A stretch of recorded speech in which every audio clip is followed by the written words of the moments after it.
দ্রুত বৃদ্ধি পেতে পারে দেশের অর্থনীতি। ভারত বিশ্বের দ্রুত বর্ধনশীল অর্থনীতি হিসেবে বিবেচিত হবে। ইতিমধ্যে ভারতের ৬.৩% জিডিপি বৃদ্ধির পূর্বাভাস দিয়েছে জাতিসংঘ।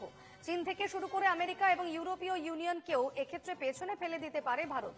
জাতিসংঘের প্রকাশিত বিশ্ব অর্থনৈতিক পরিস্থিতি ও সম্ভাবনার ওপর মিড ইয়ার রিপোর্টের অনুমান, বিশ্বব্যাপী চ্যালেঞ্জিং অর্থনৈতিক দৃষ্টিভঙ্গির মধ্যেও চলতি অর্থবর্ষে ভারতের অর্থনীতি ৬.৩% হারে বৃদ্ধি পাবে।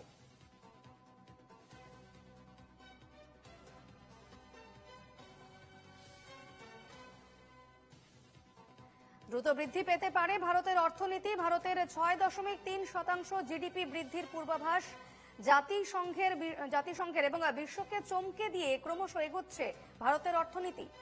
আমেরিকা, চীনও থাকবে ভারত থেকে পিছিয়ে।